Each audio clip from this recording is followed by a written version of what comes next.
Within a month of Ted Bundy moving to Salt Lake City, young women began to disappear. In less than a year after his arrival, he would leave 5 women dead and 1 survivor in the path of his destruction. In this episode, we'll examine each case.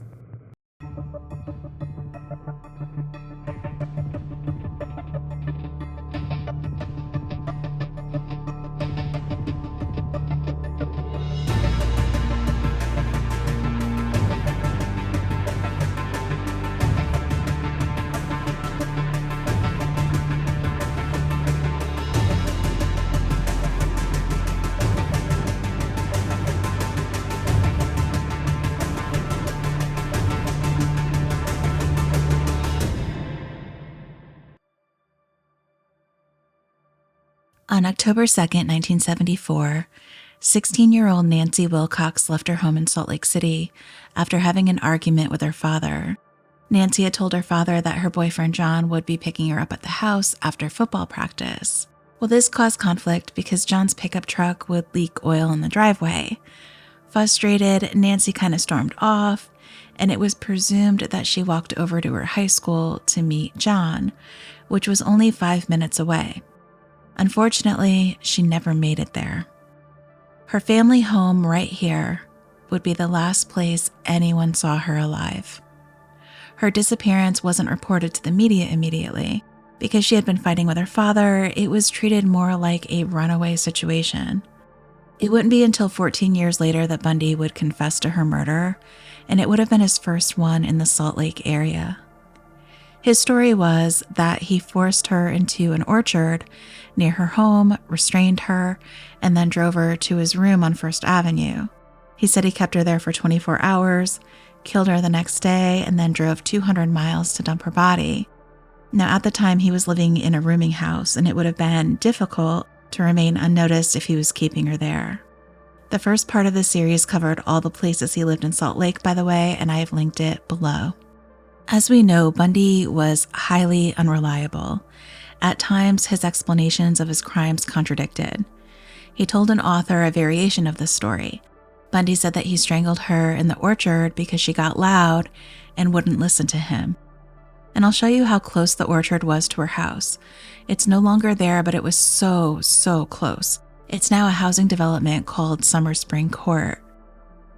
But here is her house on the right, and when we turn left and head to the stop sign ahead, the orchard would have been right across the street.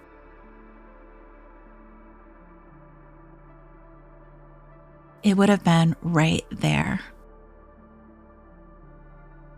Bundy said that he drove 200 miles to a rural area to dispose of her body.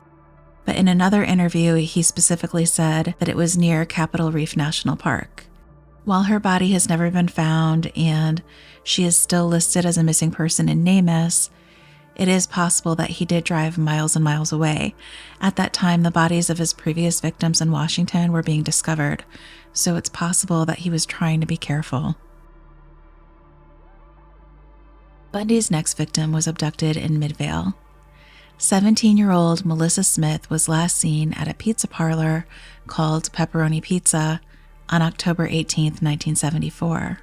After plans fell through with one of her friends, she decided to leave the pizza shop around 9:30 and walk home. She was never seen alive again. Now, at the time, Melissa's father was the police chief of Midvale, and it's been said that she was very aware of the dangers of the world. I think that just goes to show how charming and convincing and really what a psychopath Ted Bundy was. Now, the pizza shop is no longer here, and it's changed names a couple of times since 1974. At the time of our filming, a housing development was being built, but it was located just over these train tracks right here on the right. Unfortunately, we don't know much about what happened leading up to her abduction and murder, but we do know this. Her house was close by, and you can see on this map here, it was only about 1.2 miles away from the pizza shop. Now, shortly after she left to make her way home, a witness said that they heard a loud scream coming from nearby Midvale Elementary School, which would have been right around here. Another possibility is that Bundy asked for her help with his car at some point when she was making her way home. Her body was recovered in Summit Park 9 days after her disappearance by 2 deer hunters. She had been raped, suffered blunt force trauma to the head, and strangled. She had a men's blue sock tied around her neck. Now, interestingly, it's believed that she died a few days after her disappearance, suggesting that she was held captive for a few days. Now, this lends some credence to Bundy making various statements that he didn't always kill his victims the same day he abducted them. In addition, years later, Bundy would describe his post-mortem ritual. He said after he killed Melissa, he applied makeup to her face and washed her hair. On October 31st, 1974, 17-year-old Laura Ann Aime seemed to travel from place to place. She was looking for fun places to hang out on Halloween night, and there are various accounts of where she was, but 2 places are consistent with witness statements. It is known that Laura was at the Naughty Pine Cafe here in Lehigh. The cafe would have been right here. And as you can see, this is a cute downtown area. It's obviously more built up now, but the area is nice and it was considered to be back then too. Now, Laura didn't stay here too long. It is said when she left, she was heading to Robinson Park in American Fork, which we'll head over to now. Robinson Park is just over 3 miles away, and it's been said that Laura hitchhiked there. We're taking the most direct route, by the way. Now, there was a witness who said that they saw Laura at Robinson Park around midnight that night. Perhaps it was when she left to go back to Lehigh, she came across Bundy.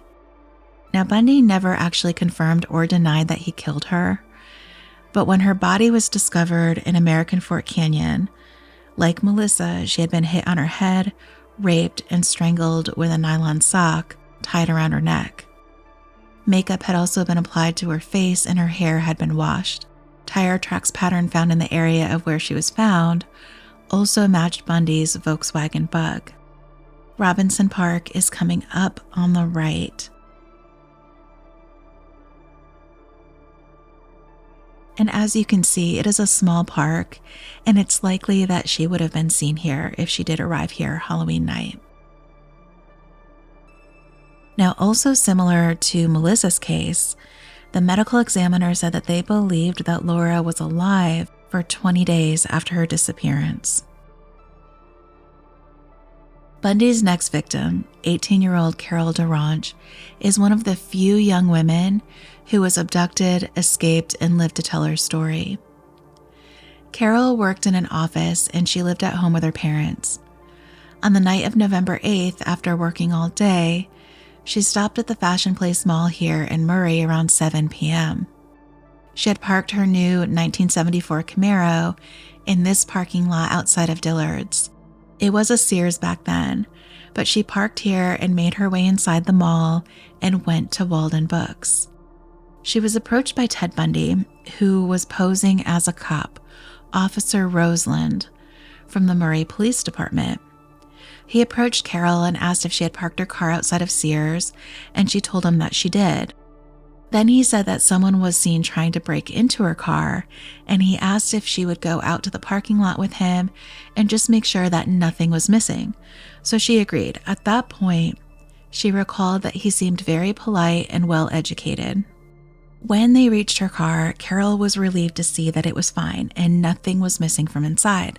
So she told Bundy that nothing was amiss and she was ready to head back inside.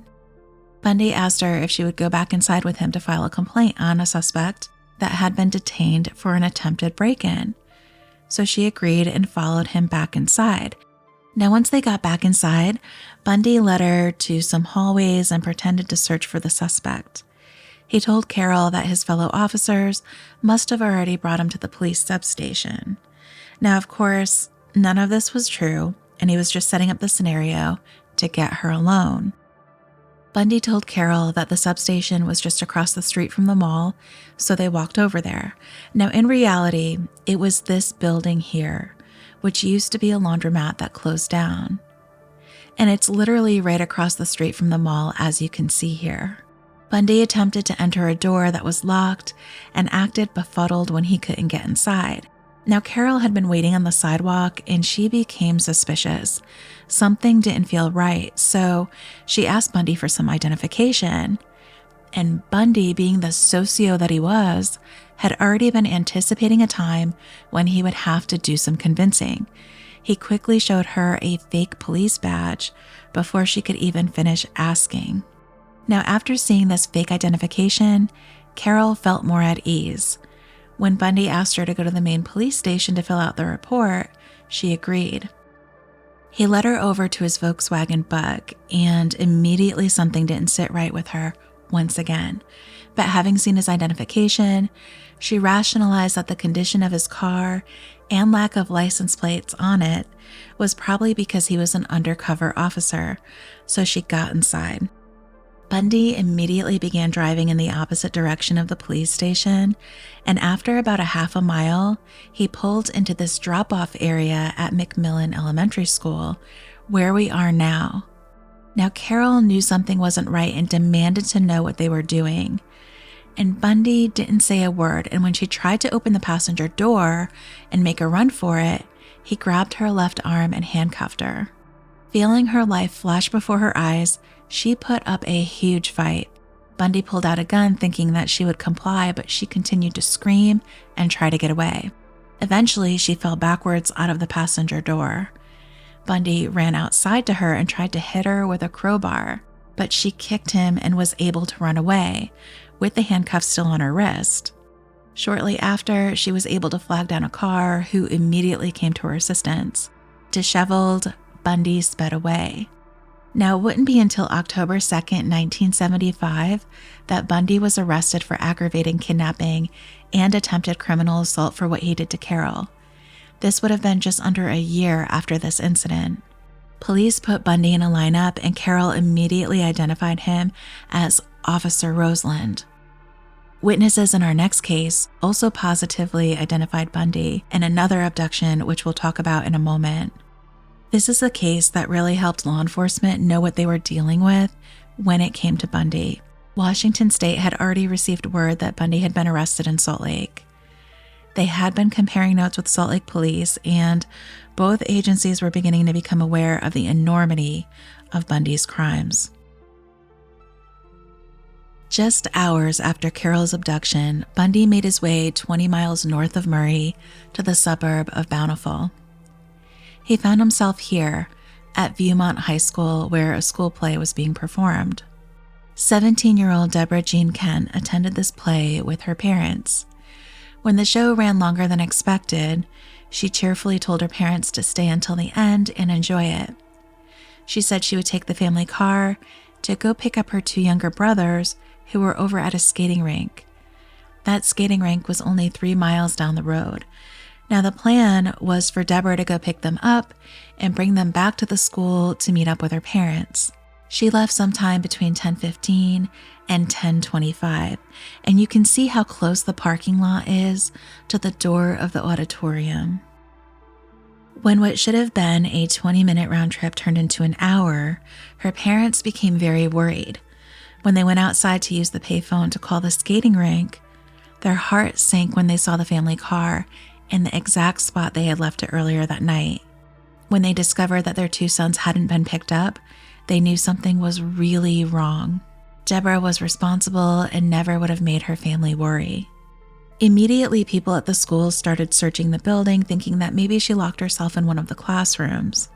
Family and friends drove around the school grounds and the surrounding area looking for Debra.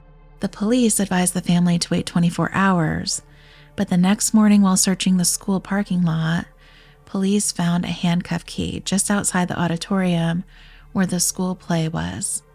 It would have been right around here.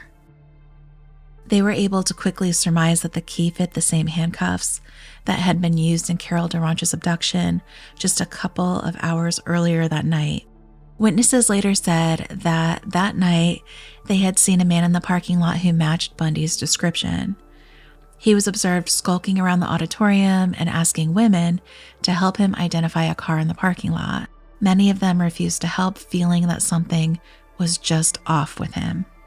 The drama teacher came forward and told police that the same man asked her for help and tried to get her to come outside with him, but he made her uncomfortable.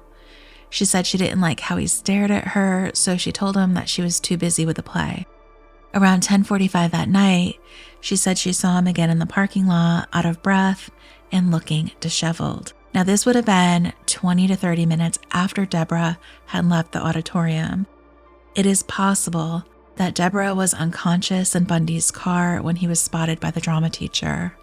If it was an hour after Debra left that her parents located the family car in the parking lot, it would have been sometime between 11:15 and 11:25, and Debra would have been long gone.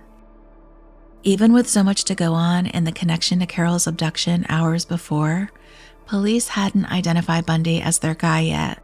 He would, however, become the prime suspect in her disappearance after he was arrested for the aggravated kidnapping of Carol DaRonch, and this happened in October of 1975. Witnesses who had been at the high school the night of Debra's disappearance were brought into the police station to look at a lineup. They positively identified Bundy as the man that they saw in the parking lot. Debra's disappearance was absolutely devastating to her family. We're heading over to her family home right now, and I'll show you the house really quick. But as the years went by with no sign of her, her family blamed themselves for what happened that fateful night. Debra's mother later said that Bundy was the cancer that tore her family apart. Just days before his execution, Bundy admitted to killing Debra, and it's sickening that he didn't admit it sooner, just to give her family some kind of certainty and closure. For years, her family left the porch light on every night, hoping that she would come home. Bundy said that he brought her back to his room, which would have been at his First Avenue rooming house. And according to Bundy, he kept her there for a while, again, very vague with his timing, and then said he dumped her body down in Fairview Canyon. Years after, investigators found a patella bone in that location, and it was tested and confirmed to be Debra's. And right here is Debra's family home. When I think about it, it is so heartbreaking, thinking about that light staying on for so many years, and Bundy could have admitted it sooner, but chose not to. After Bundy's arrest for Carol's kidnapping, he spent just over 6 weeks in county jail. After getting out on bail, he flew back to Seattle and stayed with Liz Klepfer for a few weeks. Then he came back here to prepare for his kidnapping trial. Now, just a quick sidebar about Liz Klepfer. Even though she was still seeing Bundy, unbeknownst to him, she had contacted police multiple times about her suspicions of his involvement in these crimes. After the Lake Sammamish murders, she contacted police and they reassured her that it wasn't Bundy. When she heard about women going missing again in Utah, after Bundy moved here, she contacted King County Police again in Washington.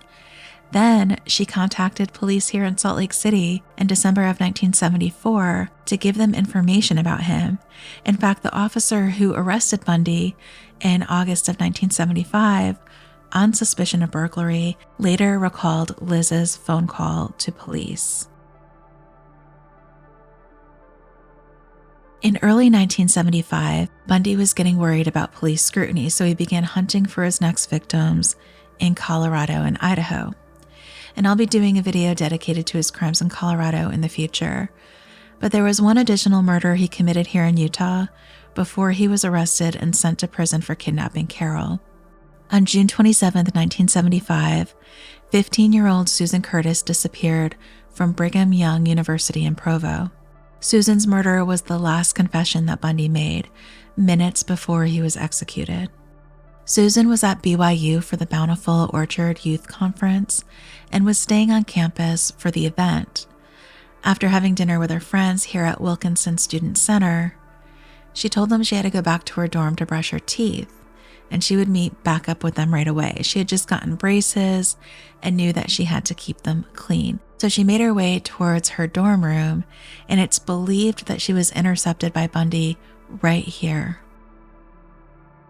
Like Bundy had done in his previous campus abductions, it is believed he used the same tricks to lure Susan to his car. He likely appeared to be injured and asked her for help. It is believed that when she obliged, they got to his isolated car. He hit her on the head with a crowbar and put her in his car and drove her off campus. Bundy said that he dumped Susan's body just south of Price near the Green River. After searching the area, her remains were never found. She is still listed as a missing person in NamUs. In our next video, I'll take you to the locations where Bundy's victims were found. But that is going to do it for this one. Thank you so much for watching, and I will see you in the next one.